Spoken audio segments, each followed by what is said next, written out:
Prevención de riesgos laborales. Ergonomía. Es conocido nuestro deporte por el esfuerzo físico y mental que exige su práctica y las situaciones límite que hay que afrontar frecuentemente. La dosificación de ese esfuerzo y la idoneidad del material utilizado, junto con un programa de entrenamiento cuidadosamente preparado, son pilares fundamentales para un rendimiento satisfactorio y evitar deterioros prematuros e indeseables. La ergonomía es la ciencia de carácter multidisciplinar que estudia la relación entre el hombre y su trabajo, sus equipos y su ambiente, y en particular la aplicación de los conocimientos anatómicos, fisiológicos y psicológicos a los problemas que se derivan de esta relación. Su objetivo es adaptar el trabajo a las capacidades y posibilidades del ser humano.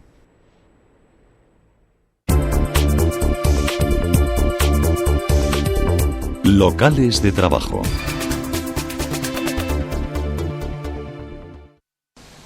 Las dimensiones de los locales de trabajo, la separación y la distribución de máquinas y equipos serán suficientes para que los trabajadores puedan realizar su cometido de forma cómoda y segura.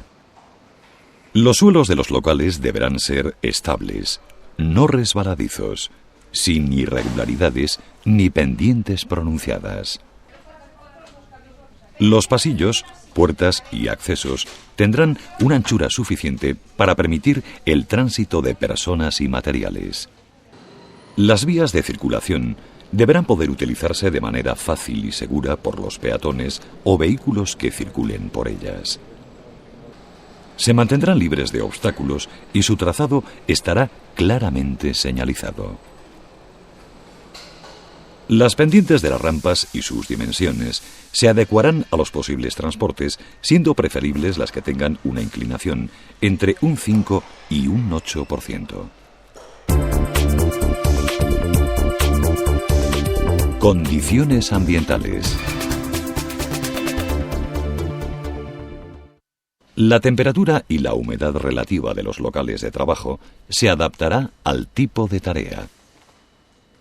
Temperaturas demasiado altas producen una disminución del rendimiento y llevan a los trabajadores a un estado de fatiga. Con temperaturas demasiado bajas se entumecen los músculos, se pierde destreza manual y se dificultan los movimientos. Debe procurarse una óptima ventilación de los locales de trabajo para evitar la existencia de posibles contaminantes y mantener un ambiente saludable. La iluminación en los lugares de trabajo será lo más uniforme posible. Adaptación del puesto de trabajo.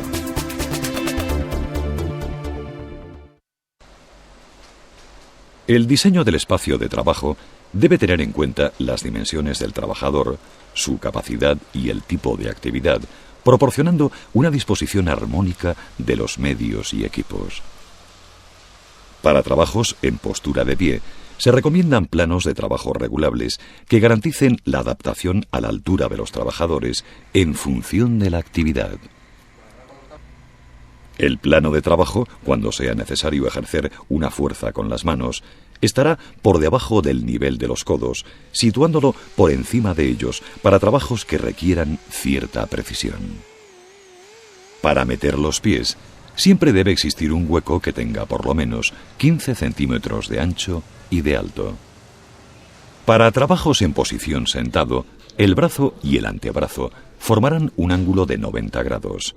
Además, la separación del brazo respecto al tronco será en torno a 10 grados. Los huecos para los pies tendrán como mínimo una anchura de 65 centímetros, una altura de 70 centímetros y una profundidad de 45 centímetros a nivel de la rodilla y de 65 centímetros a nivel del suelo. Las sillas deben ser estables. Su asiento será regulable en altura y el respaldo regulará la altura y la inclinación y tendrá una suave prominencia para dar apoyo lumbar a la espalda. Es conveniente que dispongan de apoyabrazos.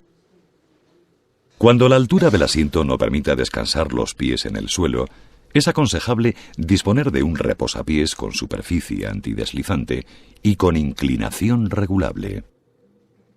Se diseñarán las áreas de alcance colocando los útiles que deban ser manejados con más frecuencia en un área de alcance normal, es decir, aquella que en el plano horizontal abarca un radio de unos 40 centímetros, medidos desde el borde de la superficie donde está situado el trabajador. Área B. Lateralmente, esta zona comprende unos 70 centímetros medidos desde el eje central.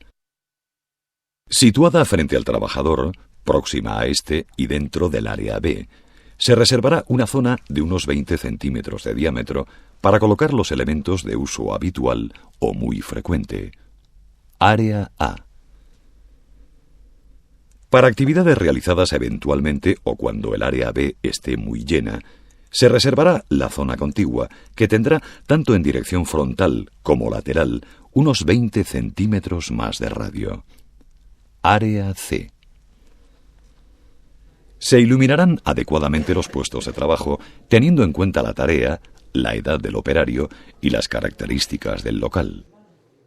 Asimismo, las distancias de visión serán apropiadas al tamaño de los objetos y a la actividad que se realice. Cuanto mayor sea la demanda visual, menor será la distancia ojo-objeto.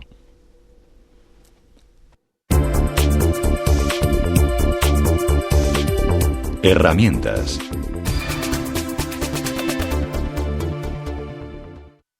Las máquinas, herramientas y demás útiles de trabajo deben estar diseñados de modo que, al manejarlos, se adopte una buena postura y se evite la realización de esfuerzos físicos inadecuados e innecesarios.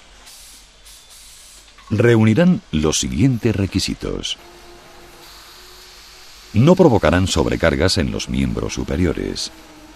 Deberán permitir a la muñeca permanecer en posición neutra y a los codos cerca del cuerpo. Los mangos serán antideslizantes, redondeados y de longitud adecuada a la tarea. No dejarán marcas en las palmas de las manos. Distribuirán la fuerza sobre la mayor superficie posible y se adaptarán a diestros y zurdos cuando sea factible. Cuando se manejen herramientas en las cuales se introduzcan los dedos, el espacio destinado para alojarlos será suficiente. Las herramientas vibratorias dispondrán de sistemas antivibratorios que minimicen su efecto. Con ellas se impedirá ejercer una fuerza excesiva para evitar lesiones. El mantenimiento correcto tanto de máquinas como de herramientas es fundamental para procurar unas buenas y seguras condiciones de uso.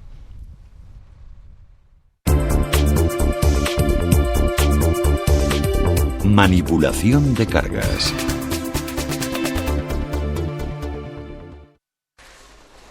La manipulación manual de cargas es responsable, en muchos casos, de la aparición de fatiga física y lesiones, y sobre todo, lesiones músculo-esqueléticas.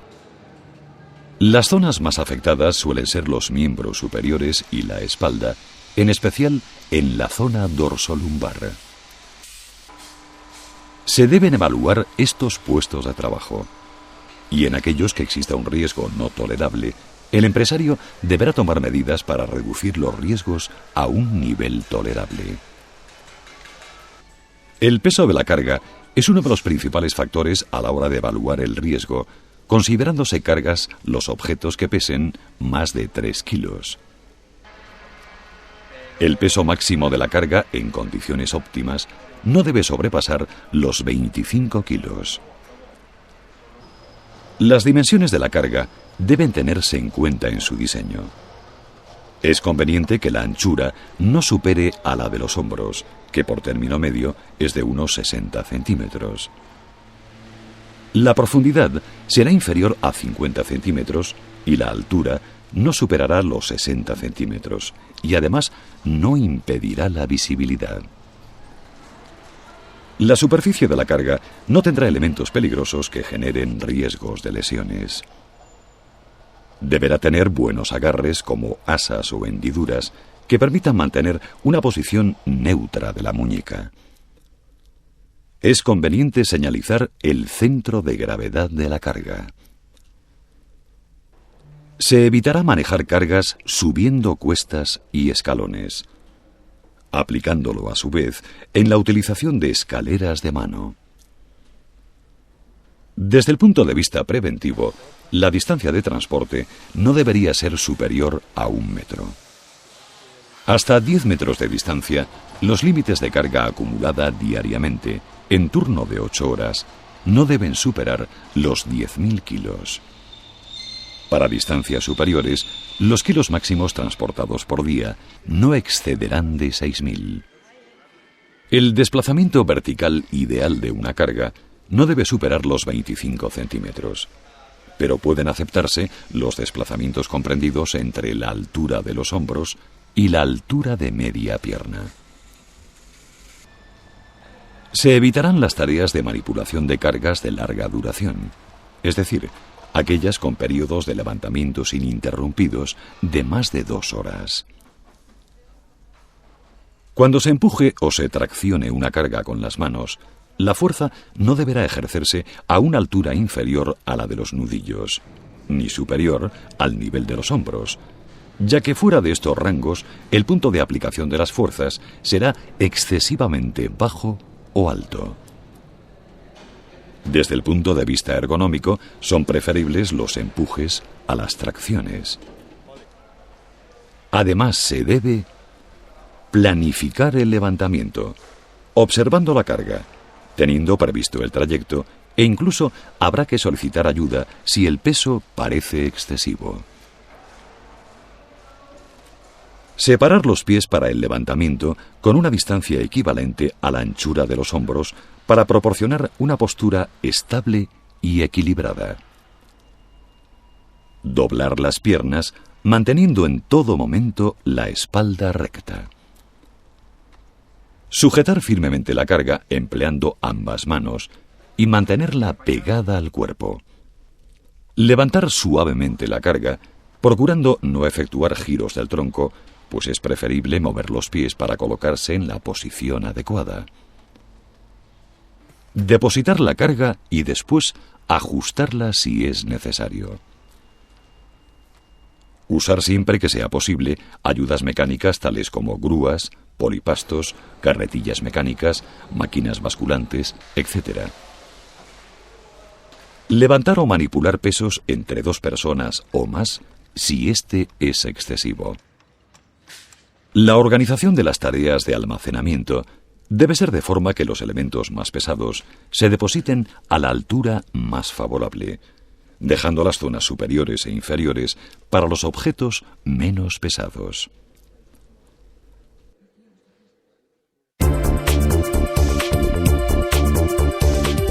Organización del trabajo.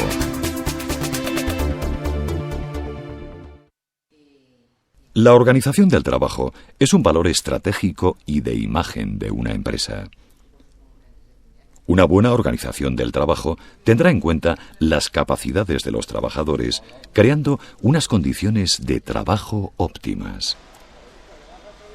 Analizará aspectos fundamentales como la introducción de pausas que permitan una suficiente recuperación de la energía y eviten la fatiga.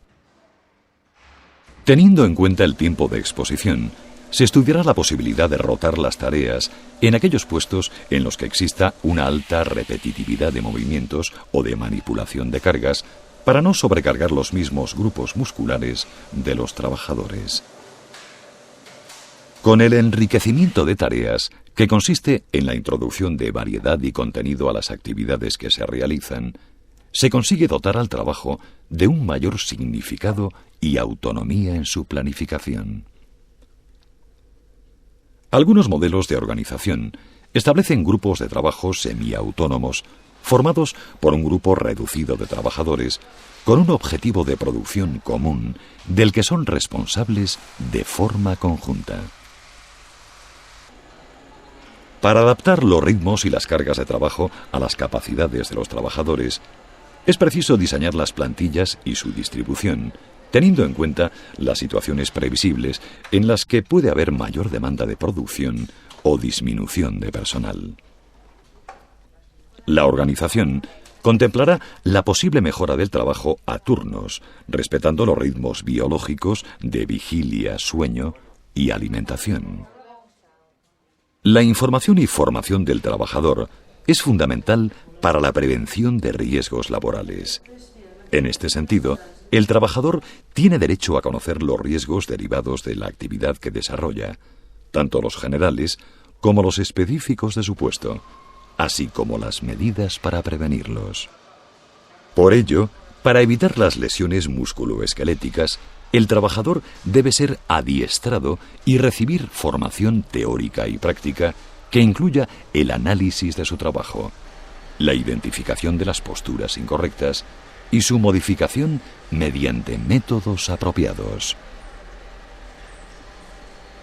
Cuando en la empresa se acometen cambios organizativos o tecnológicos, se proporcionará a los trabajadores la formación o capacitación que les permita desempeñar sus funciones correctamente.